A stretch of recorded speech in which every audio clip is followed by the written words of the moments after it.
c'est une journée qui est très importante parce que maintenant, ça fait presque 38 ans d'inscription de la ville de la Médina de Fès sur la liste patrimoine mondial. Franchement, on n'a jamais vu un événement aussi important que celui-là, qui a rassemblé toute la presse nationale, tous les médias nationaux, etc.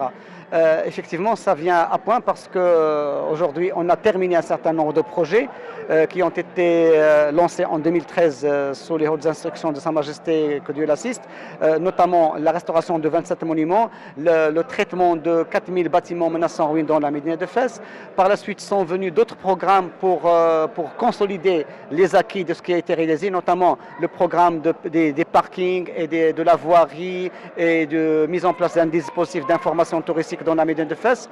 Relayé par un nouveau programme de 583 millions de dirhams signé devant Sa Majesté le 14 mai 2018. Tout cela rassemblé, ça fait quelque chose comme 2 milliards de dirhams qui n'est pas un montant, je dirais, qui n'est pas rien. C'est très important et ça a un impact sur la population, sur l'artisanat, sur le tourisme et on voit qu'il a été l'impact de ces monuments-là qui ont participé bien sûr avec d'autres secteurs à la hausse et la croissance du secteur touristique.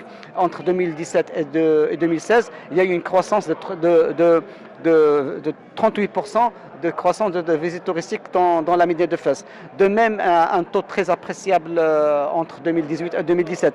Donc, cette journée, je dirais, de communication est très importante parce que ça donnera une visibilité pour la Médina. Ça permettra de mieux apprécier tous les efforts qui ont été fournis, lesquels efforts ne vont pas rester sans impacter l'attrait pour la Médina de Fès. Vous l'avez dit, c'est une journée pour découvrir plusieurs monuments, justement, qu'on ne connaît pas. Est-ce que c'est un problème de communication?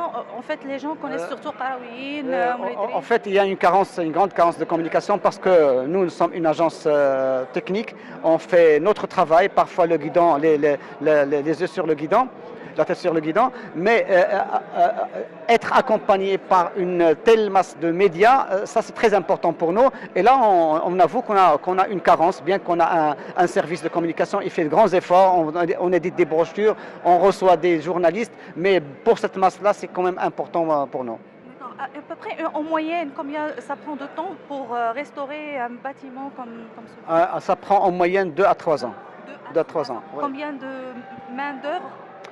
Une main-d'œuvre continue, de façon continue, ça c'est presque une cinquantaine de personnes.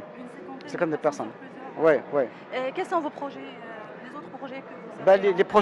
Les projets sur lesquels nous sommes maintenant, c'est les programmes qu'on est en train d'exécuter. C'est 113 sites dans la Médina de Fès, dont des mosquées, des fondours, il y a 39 fondours, Edraz, etc. Donc l'aspect économique est très présent, notamment par la participation du Fonds Hassan II pour le développement économique et social, qui participe avec des montants très élevés dans ces budgets-là.